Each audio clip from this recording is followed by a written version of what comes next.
Well, earlier I did try to get some answers on the Rwanda plan from the Work and Pension Secretary, Mel Stride. It's a big few days ahead for him, the Chancellor as well, with the autumn statement coming up next week. We now know that that will include plans to try and get more people off benefits and back into work. So it's a big back-to-work plan. We're going to invest £2.5 billion over the next 5 years, really to put it into helping those that have mental health conditions, those that might have musculoskeletal conditions, those neck and backache and so on, to help them get into work and find work. But there's also something else that I strongly believe, and that is that where people have been out of work for some lengthy period of time, maybe 18 months, where they are fit and able to work, where they're offered a job and they decide they just don't want to take it, then I think benefits should be removed. And I think most people would find that fair. I mean, there's quite a lot of stick, it feels like. People face not only losing their benefits, but also things like legal aid, for example.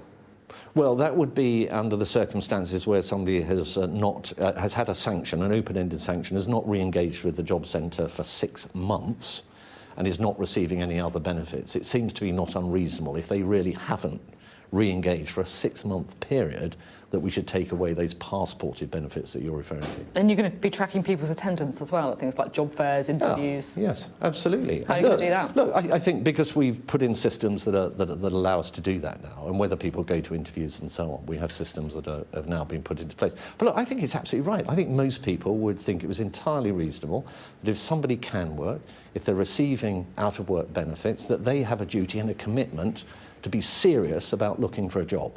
And what we're saying is, if you're serious about looking for a job, we've got all the help in the world to get you that job.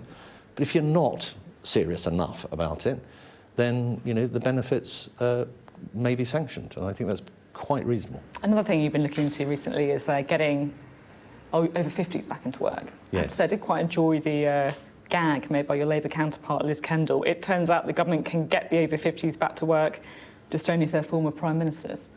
Did it raise a bit of a smile, that one? David Cameron's talking There are about many things in the chamber that raise a smile. Normally when they're said from my side, not by the opposition, I have to say in my case. But look, there's a serious point here. The over 50s premature retirement is a really important cohort for us to focus on. We have a midlife MOT to check that people have got the right amount of money to really get them through to retirement age. We've made changes on pensions, for example, to make it more tax efficient for people to continue to work. And we've had success. Triple lock might actually that particular cohort in terms squeezing the triple lock slightly. Sorry, say that again? The triple lock as well could be one way of getting older. Well, we're very clear on the triple lock. We remain committed to the triple lock, so we're not going to do anything that changes that. We're committed to the triple lock. A couple of other stories I'd like to ask you about while we have you as well. There was an incident recently with pro-Palestinian protesters climbing on a war memorial in London's Hyde Park. Now, the Met Police have said that it was unfortunate but not illegal. Is he right?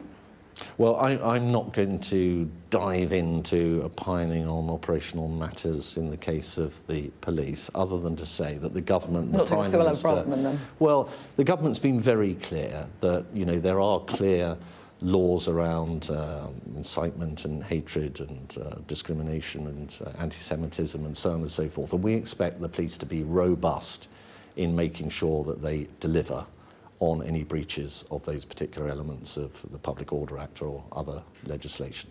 And that's what we expect the police to do, and the Prime Minister and the Home Secretary and others have made that very clear. Can we talk about Rwanda?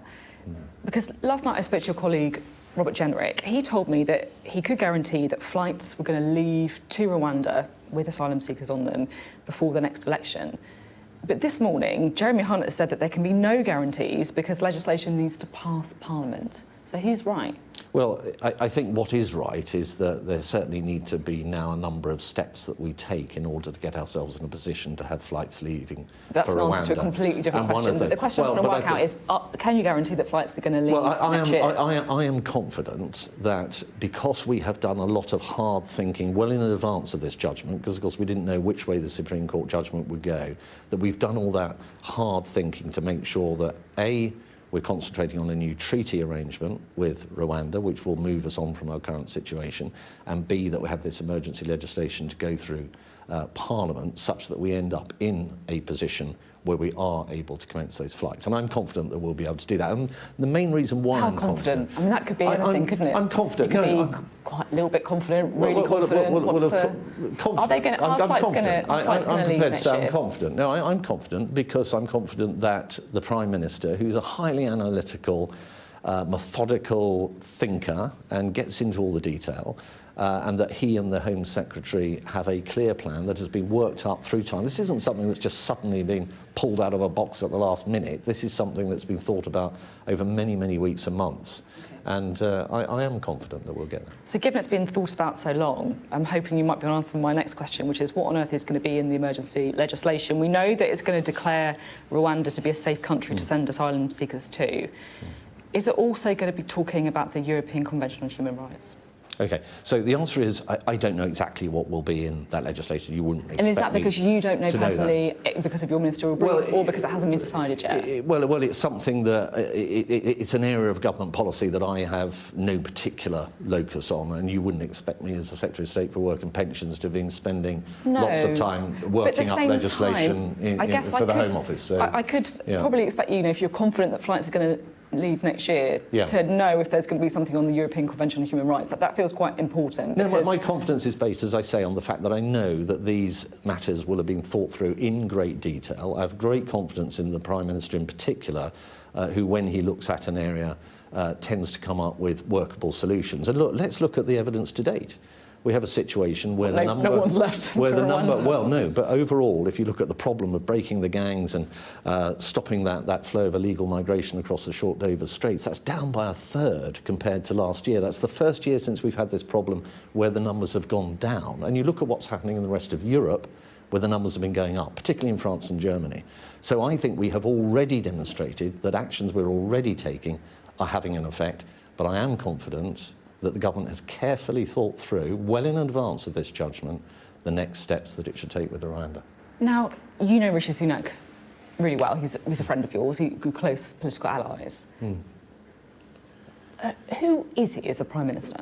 He's a man of great principle and integrity. That's the first thing I would say, and that was one of the things that attracted me to supporting him, and I was very much at the centre of his campaign for the leadership of the Conservative Party. And I'll give you one example of this, which I think is telling. In that first contest, which was against Liz Truss, of course, tax was a very big issue. And what the membership wanted, which was the selectorate in that case, was tax cuts. And there were many voices around Rishi saying, what you've got to do is you've got to promise these tax cuts here and more tax cuts here. He said no. He said no because he didn't believe in that course of action. He was proven right. But the point that I make is he wasn't drawn by short-term political expediency. He was drawn by what he knew was right in the long-term interests of the country. I guess the reason I'm asking that question is I'm trying to work out, if he's this principled leader, what those principles are. Because this week, I'll be honest, I feel a bit confused. You know, on Monday it felt like the story was, you know, David Cameron, promotion of people like Laura Trott, Suella Braverman leaving government, almost a move to the centre. And then yesterday, we were back to the strong rhetoric on small boats. You know, who is this party? Is it the sort of Lee Anderson party, or is it the David Cameron party? I can't work out what it is under Rishi Sunak. What you're talking about really is what is the leadership that Rishi is providing. And he has set out very clearly the objectives and goals and targets that we have. I mean, I won't run through the five of them. Thank you, I appreciate that. But I'm talking about who he is. What's he believe in? What's he passionate about? He believes in delivering on the priorities of the British people. I mean, anyone could say that. Jeremy Corbyn could say that. Keir Starmer could say that. Keir Starmer does say it, but exactly, but we don't know what it means. With Keir Starmer, we haven't got a clue. Well, what it means is getting inflation down and halving it by the end of the year, which is something that we've actually now achieved and achieved early, which will take a lot of pressure off. There'll still be pressure, but a lot of pressure off people in the cost of living. It means stopping those boats. It means getting down the waiting list in the NHS, and it means also the economic debt and figures and so on and so forth. So it means those things. He's been very clear about that. And that is what he's aiming to deliver on, and judge us by that. Now, we've already hit arguably one of the most important of those 5 targets, which is halving inflation by the end of the year. That's already happened. OK, thank you very much indeed. Thank you.